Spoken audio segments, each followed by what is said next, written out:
Indonesia? Sabar, Jen, sabar. Siap ini, Bang.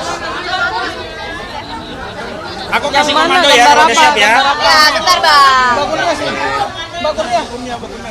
Bentar ya, ini mau dorsop lagi nih. Nah, Bang. Oke, sudah ya.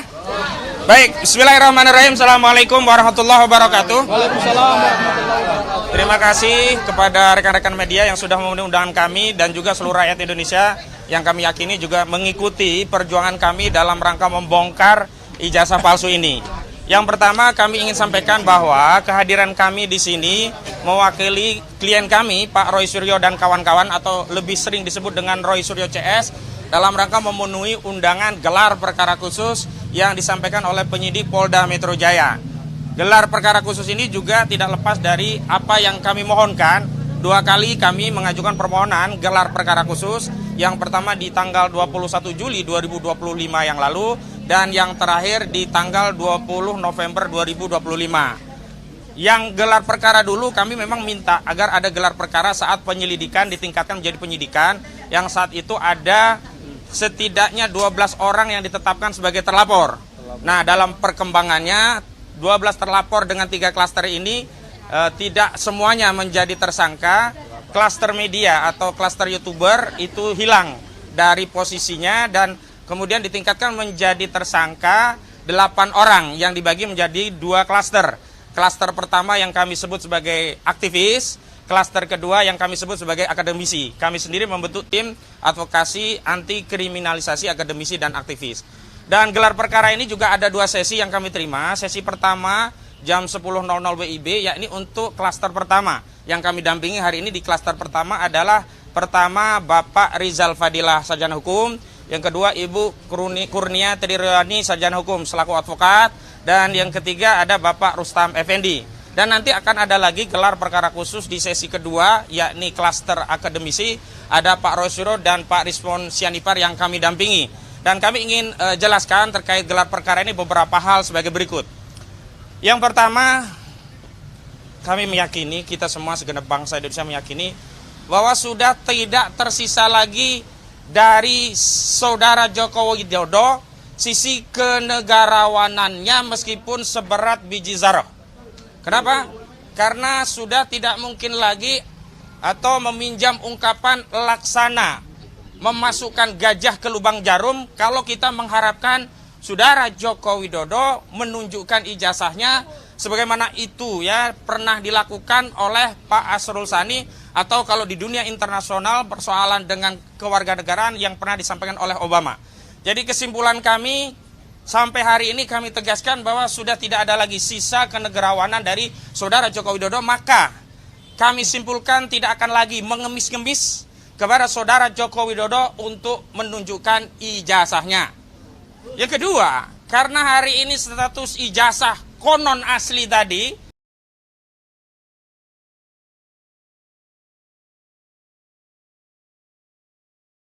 kenegarawanan dari institusi aparat penegak hukum kita adalah penyidik dari Polda Metro Jaya, di mana diharapkan dalam proses gelar perkara nanti akses terhadap barang bukti diberikan oleh penyidik dan penyidik sukarela menunjukkan barang bukti yang telah menjadikan klien kami sebagai tersangka.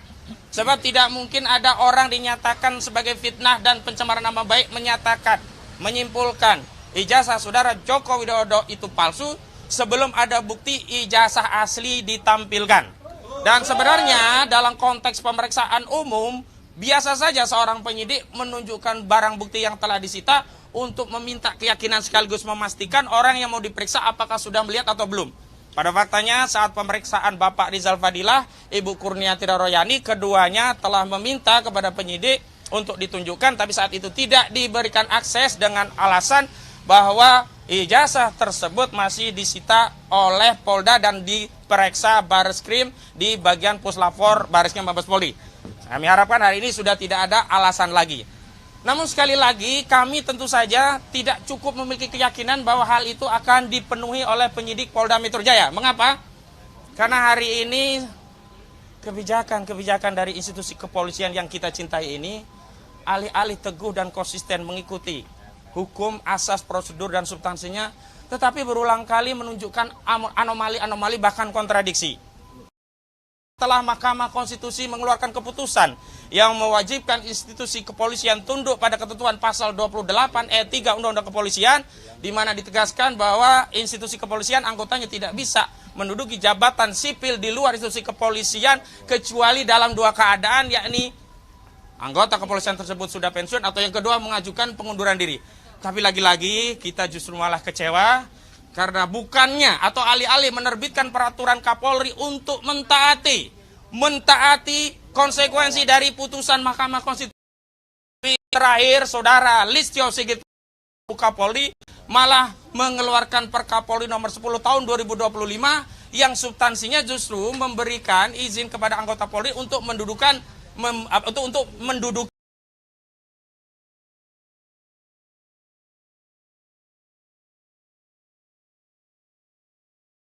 Mahkamah Konstitusi.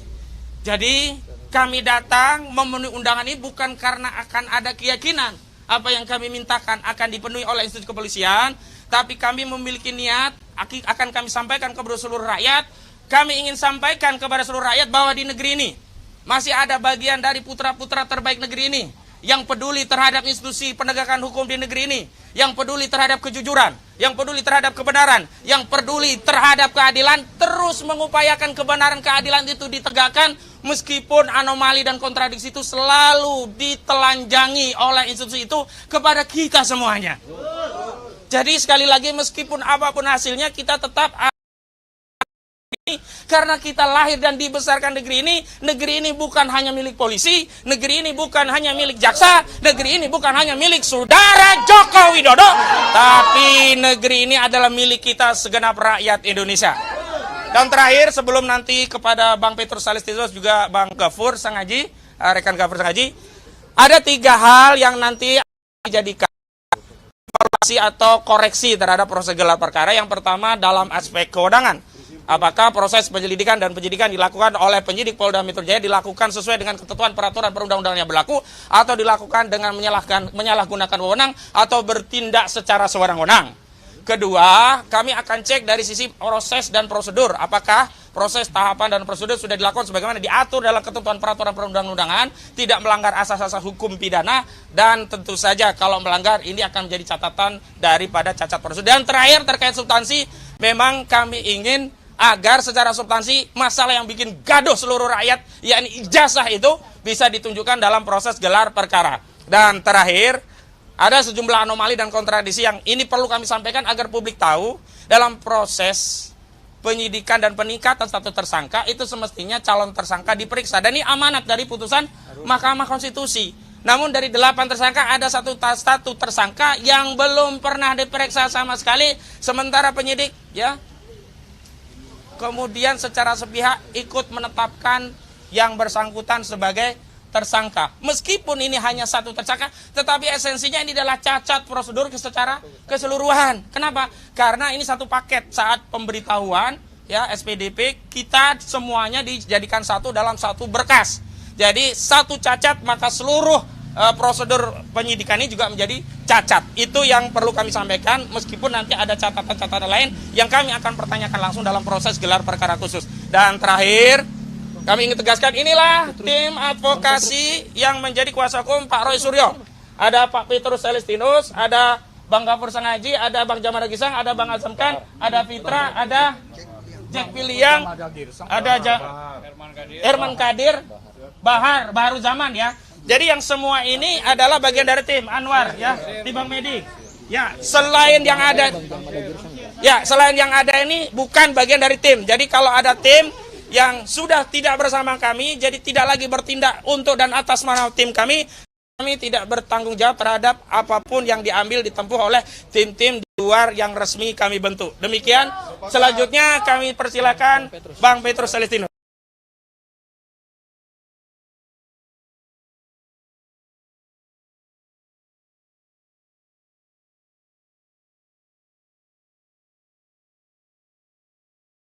Tersangka harus cair hari ini, karena namanya gelar perkara itu selain memenuhi keinginan para pihak, terutama pihak tersangka, juga untuk memenuhi tanda tanya besar di publik tentang status ijazah Jokowi yang disebut-sebut palsu. Dan karena itu, dalam kaitan dengan gelar perkara ini, kami akan minta supaya ada satu kesempatan khusus di mana penyidik memeriksa secara konfrontasi antara tersangka dan Jokowi sebagai saksi korban, khusus tentang ijazah yang disebut-sebut sebagai palsu ini, karena selama ini kan tidak pernah terbuka. Dan di dalam Perpol tentang gelar perkara itu, pasal 24 mengatur mengenai pemeriksaan konfrontasi antara saksi dengan saksi atau saksi dengan tersangka. Dan dalam hal ini kami minta saksi korban atas nama Joko Widodo supaya diperiksa, dikonfrontasi dengan para tersangka, karena dalam keyakinan para tersangka ijazah Jokowi itu disebut palsu. Ini dua kubu yang bertolak belakang sangat jauh. Momentum dalam gelar perkara khusus ini diharapkan supaya ada ruang untuk dipertemukan tersangka dengan saksi korban. Saya kira itu saja. Mungkin teman-teman lain bisa menanggapi. Gafur, silakan Gafur. Saya tambahkan ya, rekan-rekan media. Jadi terkait dengan gelar perkara khusus hari ini, dari sisi materi gelar perkara, tentu yang pertama kami minta kepada penyidik Polda Metro Jaya adalah adanya kepastian hukum terkait dengan objek ijazah Pak Joko Widodo yang katanya sudah disita berdasarkan pasal 39 KUHP. Kenapa perlu kepastian? Karena antara pernyataan Pak Joko Widodo kemudian dengan pernyataan Polda Metro Jaya ini kan tidak sinkron, ya. Dan hak tersangka adalah tersangka perlu mengetahui dengan barang bukti apa mereka ditetapkan sebagai tersangka. Dan ditunjukkan hari ini kepada para tersangka itu, ini adalah forum hukum. Ya, ini forum proses due process of law, kemudian ini pro justisia. Jadi penyidik perlu memberikan ruang kepada kami, para kuasa hukum dan kemudian tersangka, untuk bisa melihat objek ijazah yang katanya milik Pak Joko Widodo, supaya semua menjadi clear. Itu hal yang pertama. Hal yang kedua, terkait dengan barang bukti pembanding. Ijazah Pak Joko Widodo berdasarkan hasil laboratorium forensik itu disebut identik dengan ijazah pembanding. Tentu hari ini kami juga ingin mempertanyakan dua hal. Dari sisi formilnya adalah terhadap ijazah pembanding itu adalah ijazahnya siapa? Apakah si Agus, si Tono, si Mira, si Andi, dan siapa yang disita? Kemudian apakah ijazah pembanding itu juga disita secara sah oleh Polda Metro Jaya? Dan dari sisi keabsahan juga berdasarkan Perpol nomor 10 tahun 2009 tentang laboratorium forensik, maka terhadap barang bukti pembanding atau dokumen pembanding perlu dinyatakan otentik, perlu dinyatakan absah oleh pihak yang mengeluarkan, yaitu pihak UGM. Kami minta dari penyidik Polda Metro Jaya supaya memberikan klarifikasi dan menunjukkan sisi formalitas daripada barang bukti pembanding yang disita itu, apakah 4 ijazah, 5 ijazah, atau 3 ijazah yang dijadikan sebagai dokumen pembanding dinyatakan absah tidak oleh Universitas Gadjah Mada. Kenapa itu penting? Karena penyidik tidak bisa mengambil barang bukti pembanding dari siapa saja. Tidak bisa mengambil dari jalan, tidak bisa orang siapa saja dipanggil untuk mendatangkan ijazahnya di sini kalau tidak pernah dinyatakan sah barang bukti itu oleh otoritas yang mengeluarkan barang bukti itu. Teman-teman Pak Joko Widodo termasuk para kuasa hukumnya kan selalu menganalogikan ini seperti mata uang. Mata uang kalau sudah dinyatakan sah oleh Bank Indonesia berarti sah. Tapi mereka lupa bahwa pembuktian mata uang berdasarkan peraturan Bank Indonesia nomor 21 tahun 2019 tentang pengelolaan mata uang itu yang diduga beredar palsu baik dalam sistem perbankan maupun di dalam sistem transaksi, itu harus disita dulu oleh Bank Indonesia. Kemudian dicek, yaitu fisik umum dan fisik khususnya. Fisik umum itu seperti Dewan Gubernur yang tanda tangan, kemudian juga fisik khususnya itu misalnya seperti benang, desain atau pola mata uang tersebut. Nah, ini yang selama ini ijazah Pak Joko Widodo kan tidak pernah dinyatakan asli oleh UGM.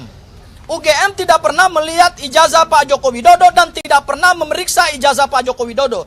Tetapi keluar dari otoritas Universitas Gadjah Mada adalah Pak Joko Widodo adalah alumni. Kami merasa bahwa pernyataan UGM itu tidak menjawab hasil penelitian Mas Roy, Bang Rismon, dan Dr. Tifa. Karena yang dijawab oleh UGM hanyalah proses akademik. Sementara yang mereka persoalkan berdasarkan pasal 263 ayat 1 KUHP, yaitu diduga ijazah tersebut palsu, fisiknya palsu. Seharusnya UGM menarik ijazah Pak Joko Widodo, membentuk tim khusus investigasi untuk memeriksa ijazah tersebut. Kalau kita mau menyamakan dengan pemeriksaan mata uang oleh Bank Indonesia. Dan yang terakhir, penyidik Polda Metro Jaya juga kami minta supaya ada pernyataan keabsahan terhadap ijazah pembanding. Karena tidak mungkin ijazah pembanding itu kalau tidak sah atau kalau absah berarti kita bisa percaya hasilnya. Tetapi kalau diambil dari orang sembarangan, kemudian tanpa pernyataan absah dari pihak otoritas yang mengeluarkan ijazah tersebut, berarti kami pertanyakan kebenaran material daripada bukti pembanding. Jangan sampai bukti pembanding itu misalnya mohon maaf, diduga dibuat di Pasar Pramuka, kemudian juga diuji sebagai barang bukti pembanding, ya tentu identik dengan yang punya ijazah yang juga diduga dibuat di Pasar Pramuka. Oleh karena itu kami minta kepastian terkait dengan bukti dokumen pembanding. Itu tambahan dari saya, mungkin Bu Kurnia saya tambahkan. Sebentar, Bu Kurnia. Silakan Bu Kurnia.